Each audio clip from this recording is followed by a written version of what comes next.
Umiyak. Hello! Sige. Kasama ba to?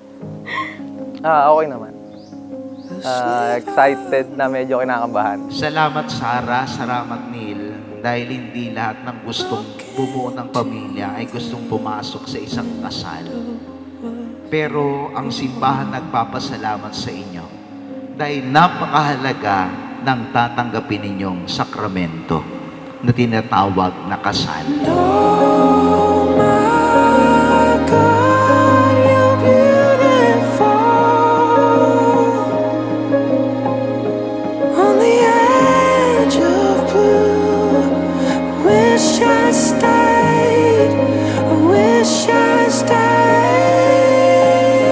Love is, parang acceptance. So, kung ano yung taong mahal mo ngayon, kung ano siya, hindi mo naman kailangan baguhin yung ugali niya, or siya mismo, siya naman mismo yung magpaparamdam sa'yo na kahit we have differences, mapapakita naman niya sa'yo kung gaano kanya kamahal.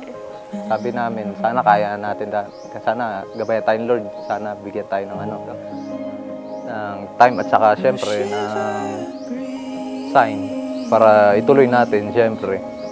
Yun, sinagot naman niya lahat ng mga hiling namin. Ikaw naman Neil Henrich, bukal pa sa iyong lamang ba yung pagparito upang makaisang dibdib si Sarah Leia na yung pakamamahalin at paglilingkuran habang buhay?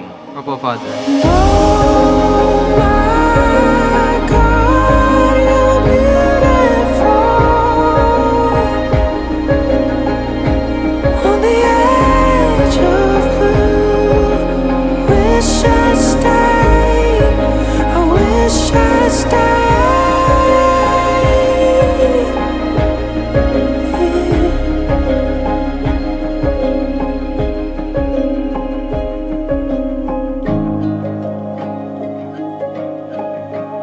Sarah Leia, bukal ba sa iyong loob ang iyong pagparito upang makaisang dibdib si Neil Henrich na iyong pakamamahalin at paglilingkuran habang buhay?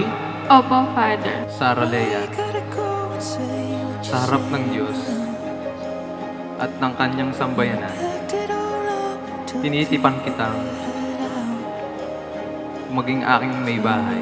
Ang pagmamahal siguro talaga tiyaga lang ang kailangan. Kung mahal mo, syempre, talagang gagawin mo lahat para sa kanya.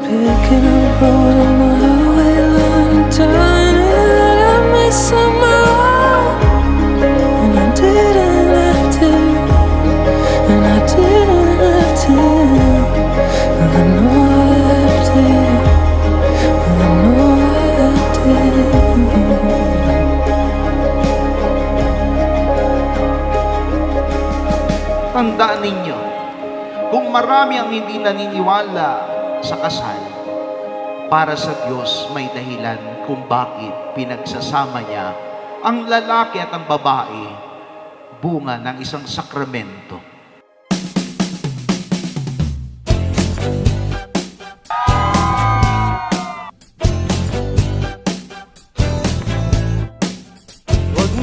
Nung una talaga, away bate. Kasi sabi niya, nung una ako, moody. Endearment, B. Sure yun. Mga bagay na bagong haharapin, kailangan pang hawakan at gawin. Ngunit kahit ano pa man ang dumating, dito na ako. Pare Joel! Damay sa'yo mula ngayon, di ka na mag-iisa. Takbo nyo! Sasamahan ka ng langit at di bibitaw sa piling mo, sa piling mo. Next.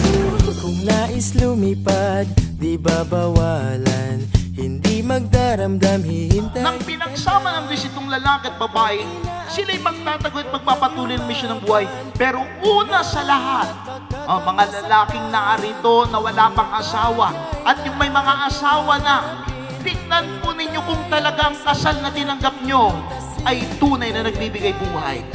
Kasi una sa lahat, ang kasal, ang buhay ng babae ay nakasalalay sa lalaki.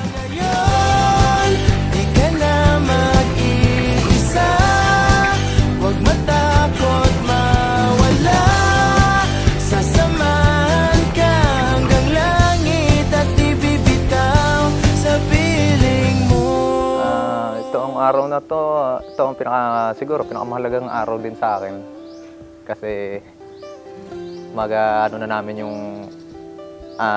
pangarap namin ni Sarah na maikasal, may harap sa altar. Umuwi ka lang sa akin. Lungkot. For 13 years, pinag-pray kita kay Lord. So, ngayon, magiging asawa na kita. So, thank you. I love you so much. Kaya nga tama si Fernando po eh. Anong sabi Fernando po? Mamahalin kita, maging sino ka man. Kasi ang totoong pag-ibig walang sukatan. Kaya yung kasal, yung nagustuhan nyo, isang bahagi lang. Minahal nyo ang isa't isa dahil tinanggap nyo ng buong puso. Di ka na mag